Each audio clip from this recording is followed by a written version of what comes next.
Sir இதுக்கு முன்னாடி காவிரியில தண்ணீர் விடாத காலகட்டங்களில் இதுக்கு முன்னாடி இந்த ஆட்சியாளர்கள் ஜெயலலிதா உட்பட எல்லாருமே நீதிமன்றத்தை நானாங்க. இப்ப இவர் கர்நாடகா முதலமைச்சர் சந்திப்பது ஒரு தவறான முன்னுதாரணத்தை கொடுக்கும்னு சொல்லியிருக்காங்க சார் பல தலைவர்கள். 2 காரணங்கள் இருக்கிறது. ஒன்று,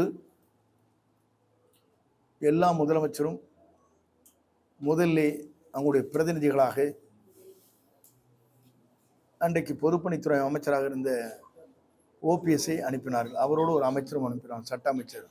அப்போது சண்முகம் இருந்தார். 2 பேரையும் கனெக்ட் பண்ணி தான் அனுப்பிச்சாங்க. ஆமாம், கேரளாவுக்கு போனாங்க.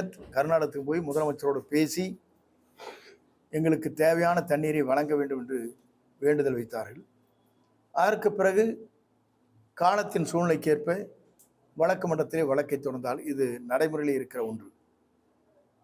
இதில் மாற்றங்கள் இல்லை. இது நடைமுறையிலே இதற்கு முன்னால் நடைபெற்றிருக்கிறது.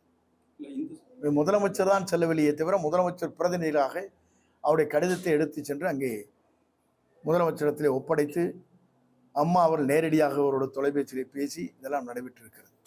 சார், இந்த முறை மேகதாது அணை கட்டிய தீர்வுன்னு சொல்ற சூழ்நிலையில முதலமைச்சர் அங்க போறது நமக்கு பின்னடைவா தான் இருக்குன்றாங்களே சார். 100% பின்னடைவாக இருக்காது. தான் தமிழ்நாட்டை ஆளுகிற வரை மேகதாது அணையில் ஒரு செங்கலை கூட எடுத்து வைக்க இயலாது. அதுதான் நம்முடைய முதலமைச்சருடைய கனவு. சார், ஈரோடு மாவட்டத்தில் வந்து வறட்சி, கடும் வறட்சி குடிக்கிற கூட தண்ணி இல்லை. இப்போ பொதுவாக எந்தெந்த பகுதியிலே குடிநீர் பற்றாக்குறை இருக்கிறது என்பதையெல்லாம் ஆய்வு செய்து கொண்டிருக்கிறோம். அதற்காக எந்த நேரத்திலே நிலத்தடி நீர் இருக்கிறதோ என்பதை ஆய்வு செய்து இந்த பணிகள் நடைபெற்று கொண்டிருக்கிறது. விரைந்து எந்தெந்த இடங்களிலே ஆழ்வாய் கிணறுகள் அமைத்து அவர்களுக்கு சீரான முறையில் தண்ணீர் வழங்குவதற்கு நடவடிக்கை மேற்கொள்ளப்படும்.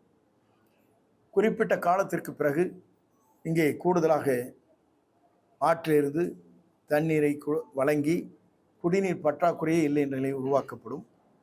இப்போது 18 மணி நேரம் ஓடிக்கொண்டிருக்கிற இந்த ஆற்றங்கரை ஓரத்தில் இருக்கிற மின் மோட்டர்கள் நம்முடைய முதலமைச்சர் உத்தரவு வழங்கியிருக்கிறார். 22 மணி நேரம் அது இயங்கும். அப்போது கூடுதலாக 4 மணி நேரம் வருகிற போது தண்ணீர் பற்றாக்குறையே இல்லை என்ற நிலை உருவாக்கப்படும்.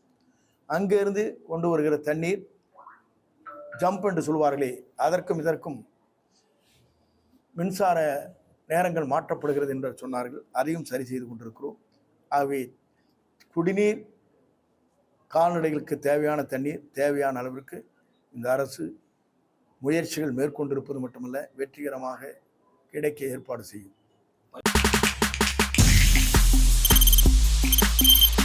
தவிர்க்க முடியாத தம்ப்நெயில்ஸ், கலக்கலான கண்டென்ட்ஸ், சினிமாவும் சீரியஸ் பிரச்சனைகளும், பல வருடங்கள் இடைவெளிக்கு பிறகு இந்த படத்துல ஒரு கலகலப்பும் கைகலப்பும்,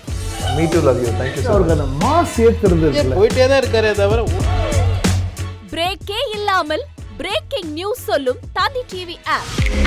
இன்ஸ்டா தலைமுறை வரை இறங்கி அடிக்கும் தந்தி டிவியின் டிஜிட்டல் எக்ஸ்க்ளூசிவ். அது தண்ணிக்குள்ள போகும்போது ஹேங் ஆயிடுச்சு. உங்களுக்கு விஜய் சார் எந்த அளவுக்கு ரொம்ப பிடிக்கும்? Of course, Malayalis are huge Vijay sir fans. 2 பேருமே ரொம்ப பிடிக்கும் எனக்கு. தந்தி டிவி ஆப்பை இலவசமா டவுன்லோட் செய்யுங்க. ஃபாலோ பண்ணுங்க, சப்ஸ்கிரைப் பண்ணுங்க, என்ஜாய் பண்ணுங்க.